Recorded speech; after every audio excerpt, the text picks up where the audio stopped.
Students, स्वागत है आप सभी का हमारी यूट्यूब चैनल ऑनलाइन स्टडी में। जैसा कि आपको पता है कि कल की फिजिक्स की क्लास में अपन ने लगभग 25 के अप्रोक्स क्वेश्चंस को सोल्व किया था, उनकी मिक्स प्रैक्टिस की थी। तो आज भी हम उसी प्रकार के 25 प्लस क्वेश्चंस का टास्क लेके चलते हैं। तो अपन बिना टाइम वेस्ट किए क्वेश्चंस पे चलते हैं। उससे पहले मैं आपको ज़रूरी सूचना बता देता हूं कि आप एक बारी वीडियो को लाइक कीजिए दबा के, और एक बारी शेयर कीजिए, और वीडियो के एंड में तो आपको कमेंट करके बताना ही है जो मैं रोजाना आपको बताता हूं। तो अपन फर्स्ट क्वेश्चन पे चलते हैं। फर्स्ट क्वेश्चन अपनी स्क्रीन पे, जो कि प्रीवियस ईयर क्वेश्चन है।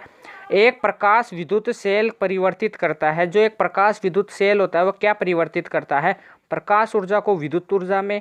बी क्या है? प्रकाश ऊर्जा को ध्वनि ऊर्जा में। सी क्या है? प्रकाश ऊर्जा को प्रकाश ऊर्जा में। डी क्या है? प्रकाश ऊर्जा को ऊष्मीय ऊर्जा में। तो आपको बता दूं, जो एक प्रकाश सेल होता है, प्रकाश विद्युत सेल होता है, वो प्रकाश ऊर्जा को किस में बदलता है, किस में चेंज करता है? विद्युत ऊर्जा में, यानी इलेक्ट्रिक एनर्जी में चेंज करता है। तो इसका राइट आंसर क्या हो जाएगा? ए हो जाएगा। अगले क्वेश्चन पे चलते हैं। अगला क्वेश्चन अपनी स्क्रीन पे है।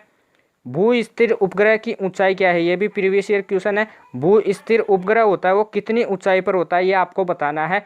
ये 36,000 किलोमीटर, 36,000 किलोमीटर हाइट पे होता है। 36,000 किलोमीटर हाइट पे होता है, ये आपको याद रखना है। अगले क्वेश्चन पे चलते हैं।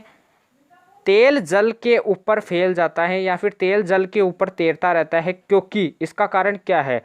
एक तेल होता है, ये द्रव है, कोई पानी है, इसमें कोई तेल की बूंद गिरते हैं, अपन तेल की बूंद डालते हैं तो ये पानी की सतह पर तैरने लगती है, फिर पानी की सतह पर फैल जाती है। तो इसका कारण क्या है?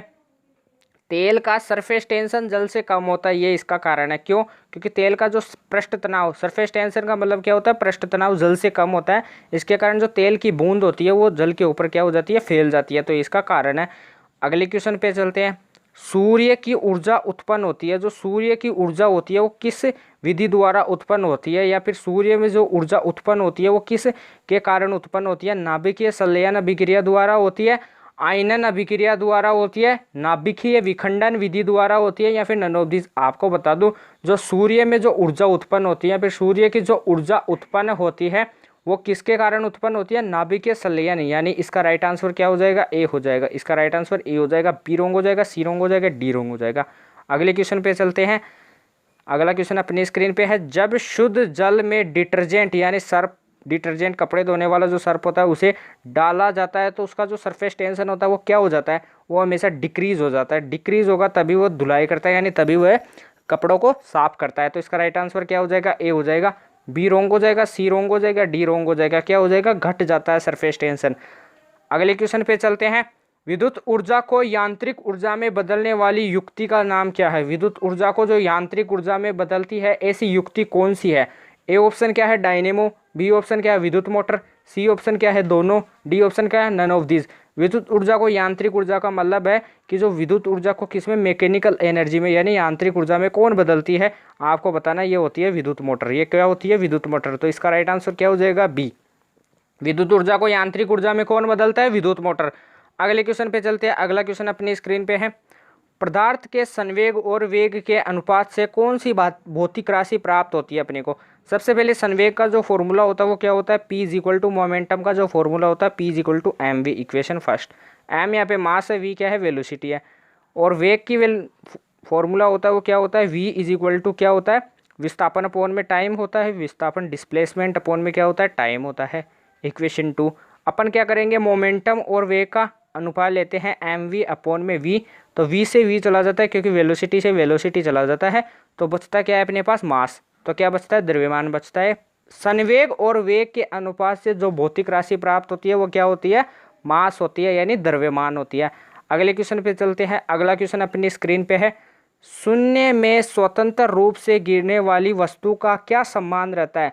जो शून्य में स्वतंत्र रूप से कोई वस्तु गिर रही है तो उसमें जो समान रहने वाली जो राशि होगी वो क्या होगी? जो उसका वेग समान होता है, उसका त्वरण समान होता है, उसका बल समान होता है। ये आपको बताना है कि उसमें क्या समान होता है। आपको बता दूं, शून्य में स्वतंत्र रूप से कोई वस्तु गिरती है तो उसमें क्या समान रहता है? उसमें उसका त्वरण समान रहता है। तो इसका राइट आंसर क्या हो जाएगा? बी हो जाएगा। वेग समान रोंग हो जाएगा, बल समान रोंग हो जाएगा। अगले क्वेश्चन पे चलते हैं। कैंडेला किसका मात्रक होता है? कैंडेला किस भौतिक राशि का मात्रक होता है? ज्योति तीव्रता का, ज्योति ऊष्मा का, ज्योति फ्लक्स का। None of this. आपको बता दूं जो कैंडेला होता है वो किसका मात्रक होता है, ज्योति तीव्रता का। तो इसका राइट आंसर क्या हो जाएगा, ए हो जाएगा। इसका राइट आंसर ए हो जाएगा, बी रोंग हो जाएगा, सी रोंग हो जाएगा, डी रोंग हो जाएगा।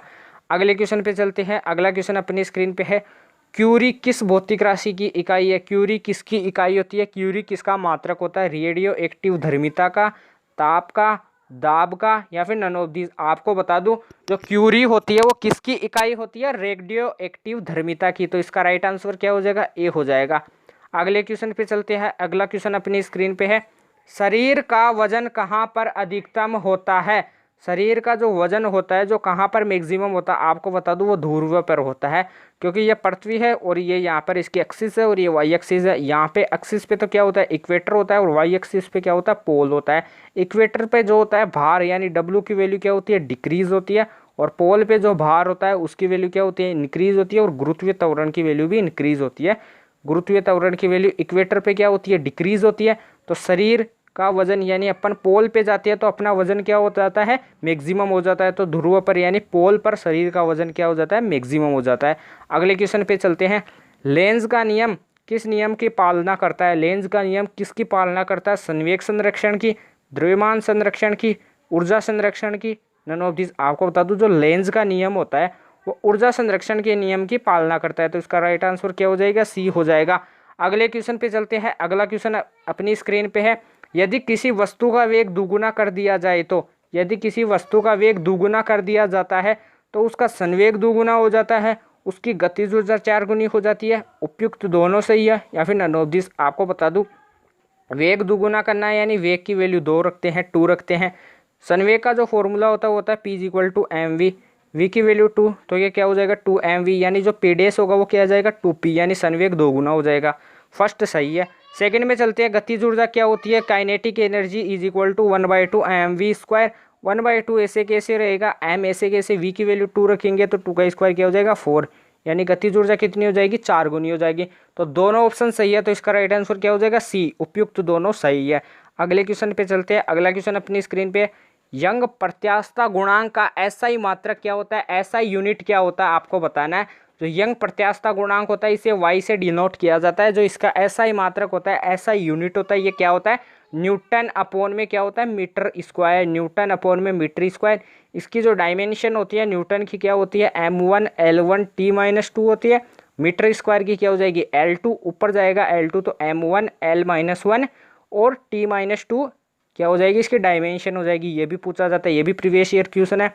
अगले क्वेश्चन पे चलते हैं। अगला क्वेश्चन अपनी स्क्रीन पे है, ध्रुव पर नमन कोण का मान कितना होता है। जो ध्रुव होते हैं पोल पे जो होता है नमन कोण का मान कितना होता है। ये पृथ्वी है अपनी, अभी बताया था मैंने, ये एक्सिस है, ये वाई एक्सिस है, यहाँ पे इक्वेटर होता है, यहाँ पे पोल होता है। इक्वेटर पे जो एंगल होता है थीटा या फिर लेमडा वो 0 डिग्री होता है। पोल पर जो थीटा होता है वो क्या होता है, 90 डिग्री होता है। आपको पूछा गया कि पोल पे जो नमन कोण होता है उसकी वैल्यू क्या होती है, 90 डिग्री। तो इसका राइट आंसर क्या हो जाएगा, 90 डिग्री। अगले क्वेश्चन पे चलते हैं। वायुमंडल में बादलों के तैरने का कारण क्या होता है। वायुमंडल में कोई बादल तैरते हैं तो उनका कारण क्या है, ये वायुमंडल है और इनमें ये बादल है और ये आपस में क्या रहते हैं, तैरते रहते हैं, आपस में चलते रहते हैं। तो इनका जो कारण होता है वो क्या होता है, घनत्व होता है, आयतन होता है, डेंसिटी होता है या फिर वॉल्यूम होता है। आपको बता दूं डेंसिटी के कारण क्या होते हैं, डेंसिटी के कारण जो बादल होते हैं, क्लाउड होते हैं, वो क्या करते हैं, तैरते हैं। तो इसका राइट आंसर क्या हो जाएगा, डेंसिटी, घनत्व हो जाएगा। अगले क्वेश्चन पे चलते हैं। अगला क्वेश्चन अपनी स्क्रीन पे है, निम्नलिखित में से किसमें गतिज ऊर्जा नहीं है। आपको बता दूं निम्नलिखित में से किसमें गतिज ऊर्जा नहीं है। गतिज ऊर्जा उसी चीज़ में होगी, उसी वस्तु में होगी जो हमेशा गति करती है। क्या करती है, गति करती है। चलती हुई गोली क्या गतिशील है, तो इसमें क्या होगी, गतिज ऊर्जा होगी। चलता हथौड़ा, इसमें भी गतिज ऊर्जा हो रही है तो ये भी गतिज ऊर्जा होगा। खींचा हुआ धनुष क्या होता है, अपनी स्थिति में आ जाता है तो इसमें क्या होती है, पोटेंशियल एनर्जी होती है। इसका राइट आंसर क्या हो जाएगा, सी। खींचे हुए धनुष में क्या नहीं होती है, काइनेटिक एनर्जी नहीं होती है। अगले क्वेश्चन पे चलते हैं। वॉशिंग मशीन का कार्य सिद्धांत किस पर आधारित है। जो वॉशिंग मशीन होती है, कपड़े धोने वाली जो मशीन होती है वॉशिंग मशीन, उसका जो कार्य सिद्धांत है वो किसके सिद्धांत पर कार्य करती है, वो अपकेंद्रण के सिद्धांत पर कार्य करती है। आपको याद रखना है अपकेंद्रण के सिद्धांत पर। ये PYQ क्वेश्चन है पिछली बार के पेपर का, BSF का।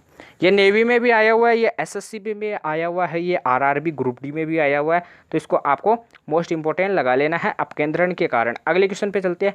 जब एक पत्थर को चंद्रमा से अर्थ पर लाया जाता है। जब एक पत्थर यहाँ पे ये क्या है, मून है, इस मून से कहाँ पे अर्थ पे लेके आते हैं, तो पत्थर का यदि मून से अर्थ, सबसे पहले मैं आपको बता दूं कि जो पृथ्वी है इस पर यदि कोई व्यक्ति का जो भार है, एक तो क्या है वेट है और एक क्या है उसका मास है। यदि पृथ्वी से अपन किस पे जाते हैं, चंद्रमा पे जाते हैं, तो उसका ये आपको पता होना चाहिए कि जो भार होता है वो तो चेंज हो जाता है, लेकिन जो मास होता है, जो द्रव्यमान होता है, वो क्या होता है, नो चेंज रहता है। आपको ये याद रखना है।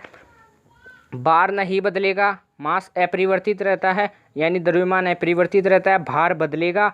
ब व स दोनों सही है, तो ब व स दोनों सही है। क्यों? क्योंकि अपन चंद्रमा से अर्थ पर आते हैं तो अपना भार ही बदलता है, अपना मास यानी द्रव्यमान वही रहता है। यदि 10 kg पृथ्वी पे है तो 10 kg चंद्रमा पे रहेगा। ये अपने को महसूस नहीं होता, अपन को हल्का तो लगता है, लेकिन ये 10 kg रहता है, उसका भार कम हो जाता है, मास यही रहता है। अगले क्वेश्चन पे चलते हैं। क्यूसेक से क्या मापते हैं? क्यूसेक से क्या मापा जाता है? जो क्यूसेक होता है उससे क्या मापा जाता है? उससे जल का क्या मापा जाता है? बहाव मापा जाता है। उससे जल का बहाव मापा जाता है। आपको याद रखना है, क्यूसेक से क्या मापा जाता है? जल का बहाव मापा जाता है। तो अपने लगभग क्वेश्चन कंप्लीट हो गए हैं। आज भी अपन ने लगभग 25+ क्वेश्चन का टास्क लिया था, जो अपन ने कंप्लीट कर लिया है। उससे पहले मैं आपको एक ज़रूरी सूचना दे देता हूँ। जैसे आपको कुछ एग्जाम्पल एवं जैसे आपको कुछ क्वेश्चंस बता देता हूँ जो इन एग्जामों की दृष्टि से मोस्ट इंपॉर्टेंट है। न्यूमेरिकल वाले फॉर्मूले, जैसे आपको पावर का फॉर्मूला पता है, पावर इज इक्वल टू क्या होता है, V/V²/R।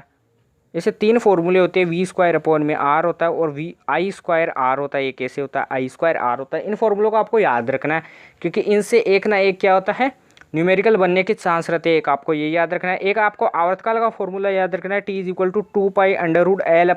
होता है, ये आपको याद रखना है।